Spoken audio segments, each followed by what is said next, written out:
What's going on, guys? Welcome back to another video here on the channel. Today I'm just going to be basically showing you guys how to cop on the SNKRS app. I'm going to be going through everything I know on how to increase your chances of hitting on the SNKRS app as well as the Nike app. I'm going to be talking about everything I know. Now, some things are, a little bit opinionated, but I'm going to be covering everything, even some of the stuff I haven't seen other, YouTubers discuss.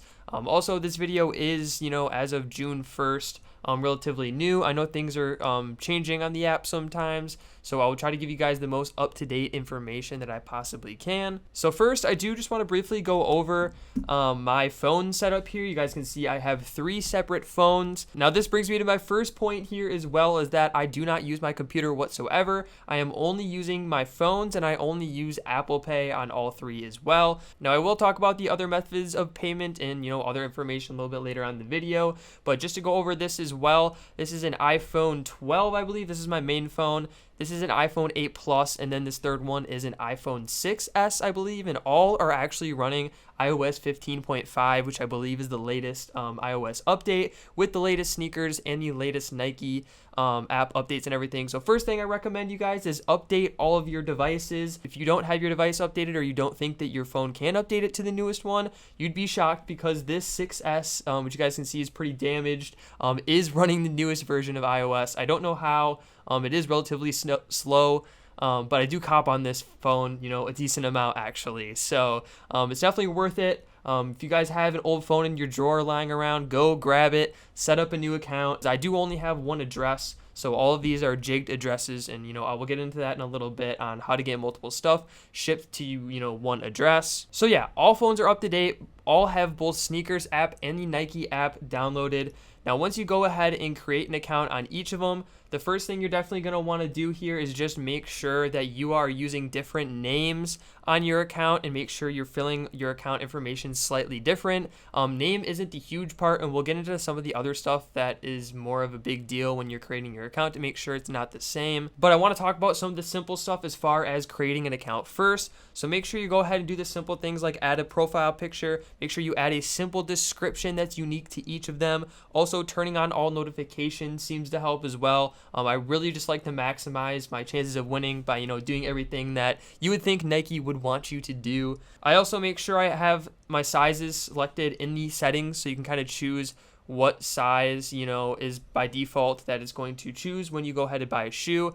Now, I also just kind of recommend you guys to keep going for your size on the app. I don't know if it's placebo, but I seem to hit more often when I'm going for my size or the size I have selected in the settings. So talking about that a little bit more is that also in your settings, you're going to see it ask what gender you are. Now, a lot of people say different things about this, but in my personal experience, I actually have my main one, just set on my personal stuff, like my personal size, because in case I do happen to want to keep a shoe, I want it to be my size, and I do hit the most on my main account as well. But I actually have this one set on women's account and the other one a men's. Now, the reason I have this one set on a women's is because I do feel like on women's drops, I do have a better chance of hitting on this phone, and I do have a little bit more information to back that up too. My girlfriend actually just created a SNKRS account when the Jordan 1 bubblegums dropped, or the atmospheres, what some people call them, and she hit on those like 5 minutes after she created an account. So I have a feeling that they favor women's phones or women's accounts for some women's drops. So I just like to, again, maximize my chances of winning by, having one set on women's. It could totally be placebo, but again, it's just something that I, in my experience, have learned from, doing this or whatever.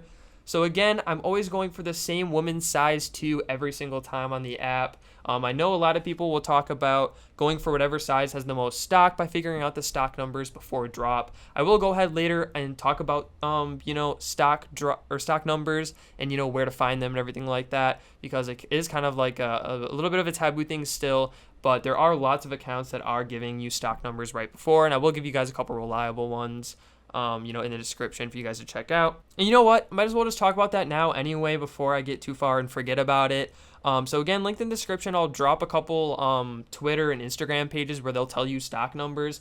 Now, a lot of the time, it's really hard to find stock numbers for something that they shock drop on the Nike app or the SNKRS app, just because they're only really knowing or letting people know who have monitors like 5 to 10 minutes before that they're actually dropping the shoe, and that's when they'll actually load it on to the page. A lot of times they're loading sneakers way before, but for a lot of these shock drops, it's only like 5 or 10 minutes. But a lot of people still do end up getting these stock numbers, really quickly before that. But again, mainly, unless it's like a huge difference in the amount of stock for the separate size, I just always go for that same size just to make sure I'm kind of maximizing my chances. One last thing as far as, the app goes, I guess, as far as, something that may be placebo or not. A lot of people talk about whether or not your activity on the app matters or not. For me, I'm not really active on any of it. Whenever I'm on the app, I try to like random stuff, and I try to, click on a stream or whatever, but I'm not like sitting here like farming activity, and I still hit on all of them. So I would be willing to go as far as to say that it doesn't really matter. If you guys want to send the app all day, feel free, but I just personally don't think it really is worth your time just sitting and scrolling and liking a bunch of random stuff that has nothing to do with what you actually want. I just go in, like the stuff that I'm going to try to go for, and that's about it. Now, a little bit more into the complicated stuff as far as making separate accounts. So again, all phones, I do not use any computers when I do this. I just feel like I have better chances with mobile devices and Apple Pay. Another thing is that you guys are going to want to jig your address. So your name isn't a huge deal as far as separate accounts. So I kind of just changed the spelling of my name on all three, just kind of make it seem a little bit different. But the main thing is going to be your address. So I don't really live near my family, so I only have one address that I can have stuff sent to. So I just jig my address on all three. Now, I have hit shoes on all three devices before. At the Jordan 1 Bread Toes, which I actually have just behind me, but I hit all three. So I had one pair from here, one pair from here, and one pair from this phone, and I had them all sent to my address, just jigged, and that was the first time where I had all of them sent, and I had zero problems. Since then, I've only hit a double a couple times. I think I hit a double on the Court Purple Dunks not too long ago on the Nike app. So it does prove that this jigging the address works, and you can get multiple pairs sent to one address. So it really is worth kind of going in there and making sure that you have, it jigged properly so you don't get banned or anything like that. And it's worth making sure that all of your account stuff is just slightly different and that you're doing it properly. So another super important thing is that I'm using my cellular data on one, I'm using my Wi-Fi on one, and then sometimes for my third, I'll use Wi-Fi or a hotspot. I'd prefer to use a hotspot, or I'd prefer to use some other, form that has a different IP. But again, I think it's more of when you have like 3 or 4 or 5 devices on one Wi-Fi that's a big deal. But again, I try to differentiate it as much as I possibly can to maximize my chances. Now, as far as I know, you can only really jig your address like 3 or 4 times. I really don't want to push it. That's why I kind of only have these 3. Otherwise, I just go out and buy a bunch of phones and try just jigging it, as many times as I could. But, I just assume that, only like 2 to 3 times would be proper. Now, how do you actually jig your address? It's extremely simple. So I'm just going to use an example. Say my address is 1 ABCD lane or whatever. So for lane, I'll have one address be 1 ABC lane, and then lane is spelled out LANE. For the other one, I'll have lane abbreviated to LN. And then for another one, I'll just put apartment 1, even though like I don't really have separate apartments, because I kind of just like live in I just have just the address. I'll just put apartment 1, and then or I'll just put and then I'll spell apartment different by spelling out the full word. So there's so many ways to do it, just by abbreviations, or just putting something in the front or behind the address that seems to do it. And then as far as payment methods on these, do not use the same payment method for all of them. You want to have separate stuff. So if you only have one payment method at all, what you could possibly do is on one, use Apple Pay with that card. On the other, use PayPal, and then just add your card to PayPal. That seems to bypass it. And then on the other one, you could just add the card manually. Now, I personally don't want to take the chance. So on one, I have one credit card for Apple Pay. On the other, I have a separate credit card for Apple Pay. And then on the third, I just have my debit card.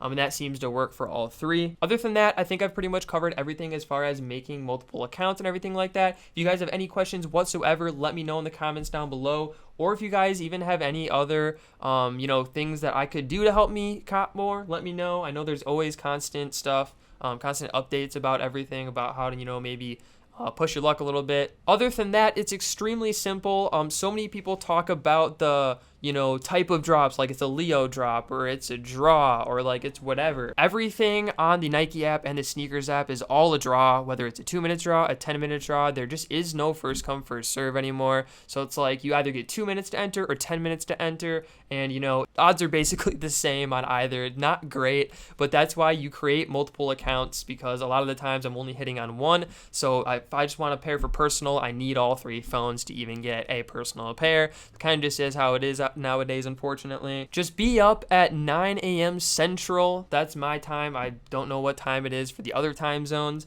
but I believe 9 or 10 or 11 sometimes they'll do drops. After that, they don't really, shock drop anything throughout the day. But a lot of the times they will, like the court purples, they'll load them up like 5 minutes before 9 o'clock. And then, only so many people are entering, and you have a lot better odds of winning something like that, since, they are just kind of notifying people only in that 5-minute window versus something that everybody knows is dropping, the next week or something like that. So just make sure you're up. Make sure you're following Twitter accounts. I'll link some down below in the description. Follow as many as you can. Have notifications on. Just be up, honestly, and just be on the app, be active, know what's going on. But yeah, as far as that, I think I covered everything in this video. I guess the one thing that I didn't hit on would be the sneakers reservations or SNKRS Pass. They actually moved those from first come, first serve to a draw-like experience. So you're pretty much, it's going to be the same thing as everything else now. You put all your entries in, you have as many phones as you can, as many accounts, and, you might get lucky, you might not. I believe you only get like 10 minutes to enter or whatever. I'm personally not near any locations, unfortunately, so I have no experience as far as SNKRS Pass, so I don't really want to speak on it any more than that. But, again, now that they're doing a, draw-like style for the SNKRS Pass, it is all about how many accounts you have, how many times you can get your entries in, honestly. Again, let me know any questions you have down below in the comment section. If you feel like I missed something, I answer all of the comments. I appreciate you guys so much for watching. If you guys could go down there and hit a like while you're there, I would greatly appreciate it. Turn on the bell if you guys want to be notified every time I do a video. I'm going to be dropping a video most likely on how to cop manually on the Finish Line app, JD Sports, all of those. I've been hitting manually recently on those, on some dunks as well. I've tried for so long to hit manually on those apps, and I've just recently been able to kind of figure out how to. Although it is hard, it's definitely worth it. Thank you guys for watching. I appreciate it. I'll catch you guys in the next video on the channel. Peace out.